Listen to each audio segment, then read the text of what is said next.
Pernahkah Anda berpikir bahwa samudra yang terbentang luas di muka bumi adalah kumpulan tetesan kecil air yang selama ini nyaris tidak pernah Anda pedulikan? Atau pernahkah Anda mengagumi istana Lego yang disusun atas satuan balok yang mungil? Atau pernahkah Anda memerhatikan seluruh tubuh Anda bahwa Anda terdiri dari daging dan darah yang bekerja dengan sistem yang super rumit, dan bahwa Anda tidak memerlukan semacam remote control untuk mengendalikannya secara manual? Belakangan saya menikmati hidup dengan hal-hal yang kecil, seperti menghirup udara segar di pagi hari, merasakan rumput di antara sela-sela jari kaki, mendengarkan nyanyian burung-burung yang jarang berirama, menikmati senja oranye hingga tersesat dalam buku-buku bagus. Yang ada hanyalah perasaan hidup itu sendiri, dan fakta mutlak yang menakjubkan bahwa saya ada di sini sekarang, sedang bernapas, berpikir, melakukan sesuatu yang saya senangi, menghidangkan apa yang tersedia, lalu menyantapnya dengan penuh kenikmatan. Saya mulai berpikir, inilah surga, satu-satunya surga mungil yang kita miliki saat ini, di mana kita mengalami banyak hal yang saling berkontradiksi, namun juga beriringan. Perang dan kedamaian, benar dan salah, baik dan buruk, kesuksesan dan kegagalan, kebahagiaan dan penderitaan, semua membentuk harmoni yang seimbang andaikan kita benar-benar memahami itu dengan penuh rendah hati serta teliti.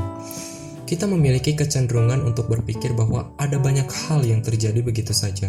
Sebagai pengamat yang jarang teliti, kita cenderung melihat semuanya sebagai hasil dari segala sesuatu dan bukan proses yang sulit untuk menciptakan hasil. Saya pikir ketika kita masih muda, kita memiliki gagasan bahwa kita harus melakukan satu hal besar yang akan benar-benar mengubah dunia.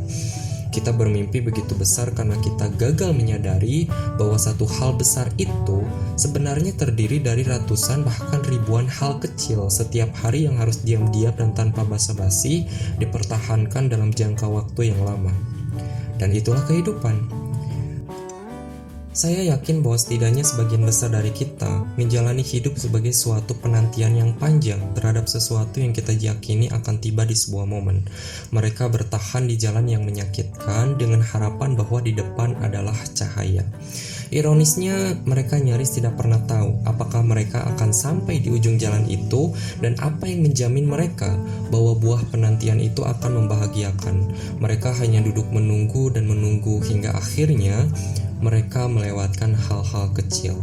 Media-media yang kita dengar dan baca setiap hari memberitakan orang-orang dengan kesuksesan yang luar biasa besar hingga mendorong kita untuk menjadi seperti mereka suatu waktu nanti. Media sosial yang kita scroll setiap jam sama sekali tidak ada bedanya. Kita melihat teman kita telah meraih hal-hal besar yang membuat wajah kita kepanasan, ditambah lagi tekanan dalam diri kita yang merasa orang-orang di sekitar itu seperti berbisik gitu untuk menuntut kita supaya sukses. Keadaan semacam itu benar-benar sulit untuk diterima, mengingat fakta bahwa kita bukanlah siapa-siapa dan tidak tahu apa yang harus dilakukan. Satu-satunya yang kita tahu, setidaknya mayoritas orang, adalah hal besar itulah yang harus kita capai untuk menjadi seperti mereka. Pikiran kita pun dipenuhi dengan berbagai ambisi yang ingin kita wujudkan secepat mungkin. Kita tidak pernah menikmati prosesnya. Apa yang kita rasakan hanyalah penantian yang terasa panjang untuk bisa sampai ke suatu hal besar dalam tanda kutip. Pada keadaan seperti itulah, saya sangat yakin bahwa kita melewatkan hal-hal kecil dan enggan untuk memedulikannya. Kita tersiksa oleh penantian atas dasar harapan yang tidak pernah pasti akan terwujud. Dalam kehidupan nyata, harga tertinggi dan terendah terjadi pada waktu yang acak dan langka. Tetapi semua hal lain yang membentuk hidup kita terdiri dari hal-hal kecil yang acap kali kita abaikan setiap hari, sampai kita tersadar bahwa hari-hari telah berlalu. Waktu berharga kita telah berlalu begitu cepat hingga kita tidak mengalami keajaiban apapun sepanjang umur kita. Kita selalu bisa menunjukkan dengan tepat hingga ke detail terkecil terkait hal-hal besar yang telah terjadi pada kita. Hal-hal besar selalu tampak begitu penting dan mengagumkan sehingga kita selalu mengingat bagian terkecilnya untuk diagung-agungkan kepada sesama kita. Tapi hidup kita bukan tentang hal-hal besar. Hidup terdiri dari 1 miliar hal kecil yang mungkin lebih dari separuhnya kita abaikan. Sebagian besar dari kita menjalani hidup dengan menunggu terobosan besar itu, tipe yang membuat kita berlimpah uang dan pujian. Kita begitu bersemangat mengejar hal-hal besar hingga kita melupakan hal-hal kecil yang seharusnya mengarah pada hal-hal besar.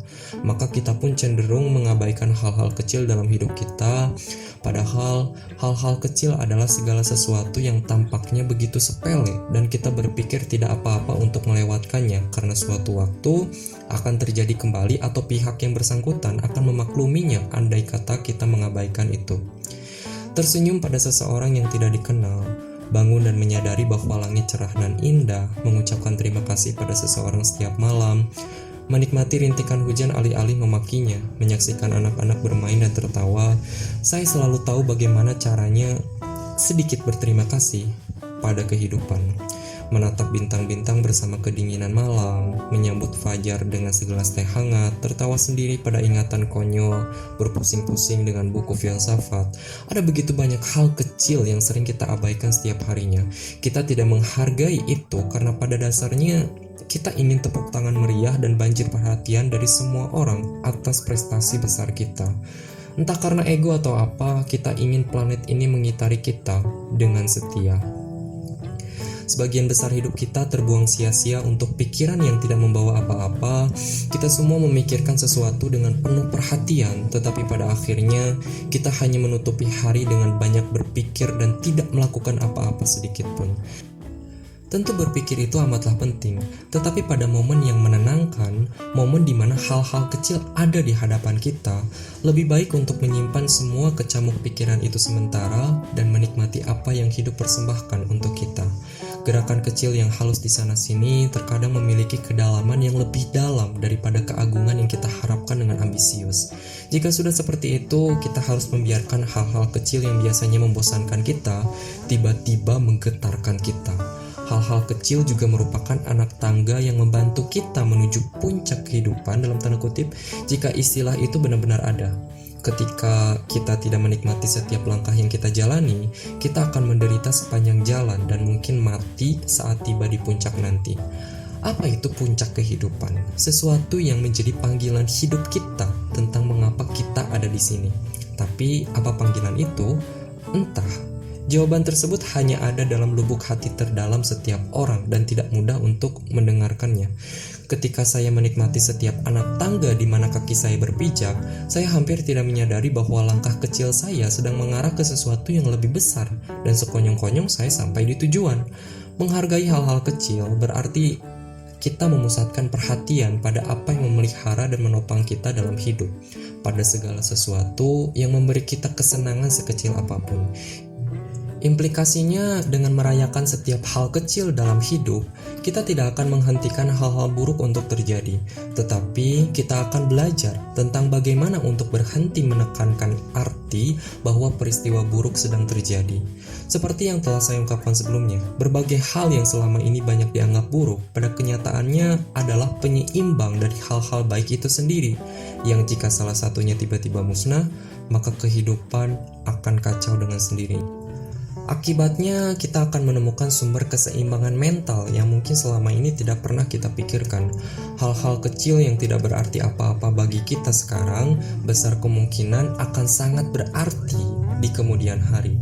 Momen seperti menghadiri pesta ulang tahun ibu kita atau menghabiskan waktu bersama sahabat akan membuat banyak perbedaan di kemudian hari. Jika kita enggan menghargai hal-hal kecil yang pada dasarnya selalu ada di sekitar kita, saya khawatir bahwa kita belum siap menerima hal-hal besar yang selama ini kita harapkan.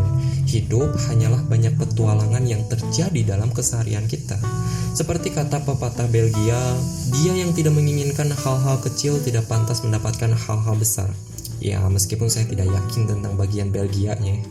Terkadang kita harus melihat hidup ini dari kejauhan untuk menghargai hal-hal kecil yang ada di hadapan kita.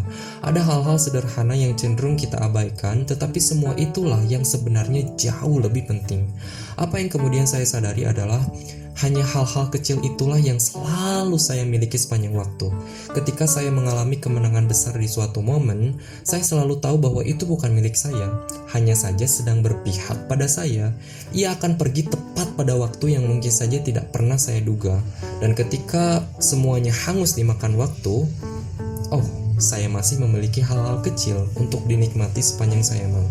Sebab hal-hal kecil adalah yang penting, sedangkan hal-hal besar akan datang dan pergi. Ini mengingatkan saya pada kisah seorang pemuda yang konon mengorbankan segalanya untuk menjadi seorang raja. Dia bertempur sepanjang waktu dan tidak ada detik tanpa ambisi.